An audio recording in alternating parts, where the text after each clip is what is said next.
by extremist groups and individuals, as well as the critical need for law enforcement agencies to remain vigilant in protecting our communities. The successful disruption of this plot is a powerful testament to the strength of our unified response, driven by the collaboration and tireless efforts of the FBI's Joint Terrorism Task Force, along with our allied agencies. Together, we have prevented a potential tragedy and reaffirmed our shared commitment to safeguarding our communities. I want to personally thank the dedicated men and women from every agency involved. Their relentless work over the past several days has ensured that those responsible were apprehended swiftly and safely and without harm to our neighborhoods. Thank you. I'm going to call up Sheriff of Los Angeles County, Robert Luna. Well, good morning, everybody, and thank you for being here to cover this, what I believe is a very, very important story for our community. This successful operation was a result of quick, proactive investigative work, and I want to emphasize strong collaboration. And ADIC, Akil Davis, mentioned it and gave credit to all the law enforcement here in Southern California. It is better here, it always has been, than anywhere else in the country, and we're very proud to be part of the Joint Terrorism Task Force. For us at the Sheriff's Department, we've been part of it since after 9/11. Their ability to share intelligence across multiple agencies, investigating threats like this one, is second to none anywhere else. The way we coordinate with partner agencies and act quickly was critical to the success of this operation. And like I said before, there's no other area like here in LA County with our partnership that has been here for years with the FBI and LAPD and the other law enforcement agencies around us. Since this threat was uncovered last week, our Sheriff's Task Force officers and intelligence analysts working closely with our law enforcement partners have been working around the clock to verify information, identify targets, and piece together this plot that you've heard described. Their strong investigative efforts, sharp situational awareness, and rapid response ensured that this threat was stopped before it ever had a chance to be carried out. I'm incredibly proud of the professionalism and dedication shown by the men and women who worked tirelessly to bring this threat to an end before it could cause harm to anybody in our community. To our community, I know hearing about these incidents like this can be unsettling, especially in the light of the recent Brown University mass shooting and the Sydney, Australia terrorist attack. But today serves as a powerful reminder that strong collaboration between federal, state, and local law enforcement can prevent violence before it occurs. As we enter the holiday season, a time when families and friends come together across traditions, cultures, and beliefs, this incident is a stark reminder of the importance of vigilance and to be prepared at all times. Vigils whose goal is to divide us, to instill fear, and to target the very diversity that makes our country strong. I want to be very clear, what you see here, this investigative work and the follow-up that's been done shows that they will not succeed. Our community's diversity is our strength, and protecting every member of our community is our primary duty. Whether you are celebrating Christmas, Hanukkah, Kwanzaa, New Year's, or simply gathering with loved ones, you deserve to feel safe. We are committed to ensuring that safety today and every day. We remain dedicated to protecting our entire community through ongoing intelligence gathering and threat assessments, strengthening partnerships across all of our agencies, engaging with the public to promote awareness, vigilance, and resilience. And finally, I encourage everyone to stay alert, trust your instincts, and report suspicious activity. And as we always say in law enforcement, if you see something, read something, or say something, your awareness, your eyes, and ears can help us protect the entire community as we did in this incident. I will now introduce the police chief of the Palm Springs Police Department, Andy Mills.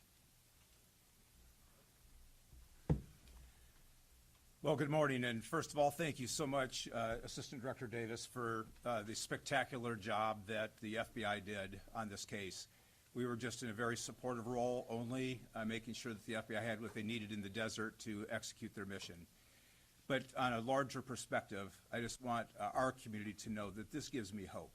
It gives me hope because of the unified effort of all of law enforcement, from the Sheriff's Office to LAPD, San Bernardino Sheriffs, and the FBI, working together to make sure that people like this are removed from the community so they can be prosecuted by the U.S. Attorney's Office, to make sure that all of us can live in peace. And this is what our mission is to make sure that there's hope in all of our communities. So thank you very much for the spectacular job that the A-team showed up and did.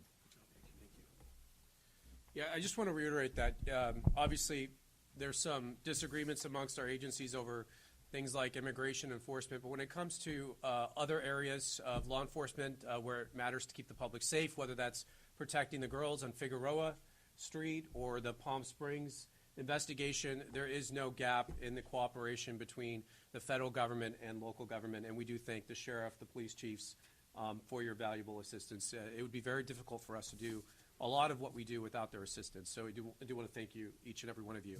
With that, we'll open it up to a few questions. Oh, we're going to play the video. All right, play the video. And this is, the video is, do you want to describe the video? Yeah, I'll describe the video. So, as I mentioned in my talking points, on December 12th, a group of individuals, again, members of this anti-government group, traveled out to the desert to test their explosive devices. They had precursor chemicals there, and they were going to create these bombs in the desert. What they are starting to do is put their chemicals and wares and the components out on the table there. This footage that you're watching is from our surveillance plane, and then what happened after this is the Los Angeles FBI SWAT team, along with the FBI's hostage rescue team, moved in and arrested all 4 subjects without incident. So now we'll take some questions. Yeah, we're not naming the victim companies, but I'll generally describe them as logistics centers. You can think of like Amazon type logistics centers, but we're not naming the specific companies at this time. Can you elaborate on the locations? There were at least 5 locations that they intended to target within Orange County and Los Angeles County. Again, we're not giving out the specific sites, but they were willing and wanting to do more if they could recruit more members to their radical efforts there. You mentioned the arrest in New Orleans. Do you think there are other people involved? And you mentioned some other locations. There are definitely more members to this group. As far as who was specifically involved in this New Year's Eve terror plot, we believe we've arrested all the members who were specifically involved in that particular plot. We did execute search warrants to people who are also part of this group. As we review that evidence, if we determine that there are any other individuals who knew about this or provided any assistance, we will obviously be charging them as well. Person arrested in Louisiana is not directly tied to this incident, but he is a member of this group. And when they executed the search warrant out there, he posed a great threat to the agents. He threatened the agents, and so that's why he's under arrest. Do you believe what would have happened on New Year's Eve, or do you think there's any others that are still planning to go forward with something? Well, obviously, the FBI has a very robust national security investigators. They look out for domestic terrorism as well as international terrorism. Do you want to talk more about your activities with the Joint Terrorism Task Force? So this investigation is ongoing, as the United States just stated.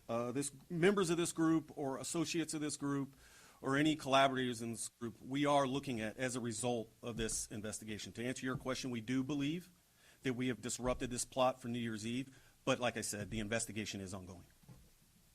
As far as we're always looking. We're always looking for other people who might be plotting or doing this. And let this be a warning. If you can avoid being detected by the FBI or the federal government, if you think you're going to be able to design one of these plots, think again. We have very sophisticated, experienced agents, and we will find you, and we will infiltrate you, and we will arrest you, as we did with this group. They didn't see it coming, and each and every one of them is right now in custody. So we're very proud of the work done by the agents. Yes, any other questions? The names are done, the situations are done. What's the relationship? I'm The name Oh. just the name. It's just a name. Looks like one of the names is missing from the, people who were arrested. Are you able to check that? Yeah, why is that name off? I think that was a. That's Page. Zachary Aaron Page, 32. Okay. Any other questions? Did you want it? Sure. Yeah, go ahead. Good morning, everybody. It's Captain Mike Land from Media Relations Division. As I discussed earlier with you guys, the chief has agreed to give you an update on the tragedy at the Reiner family home. Just understand this is based on some updates of the tireless work of our investigators from last night and through the night. We're still at the very early stage of this investigation, but again, Chief's prepared to answer any questions and give you a brief update. Thank you. Thank you.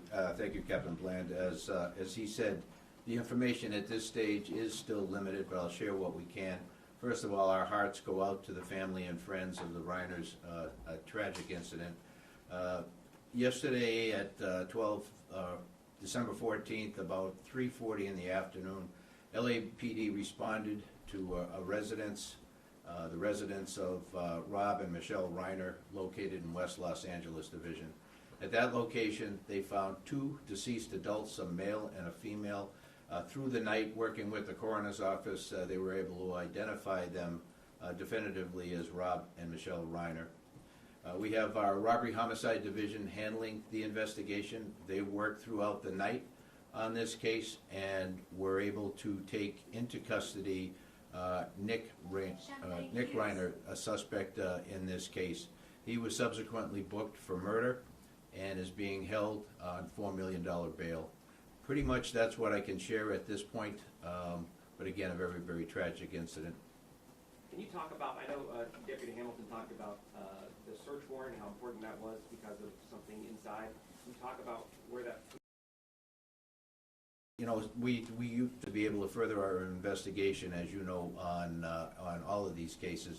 I wouldn't be in a position to talk specifically about what the object of the search warrant was, but it's a critical piece of our investigations to be able to ensure down the road a prosecution. Thank you all very much. Thank you, everybody. Thank you.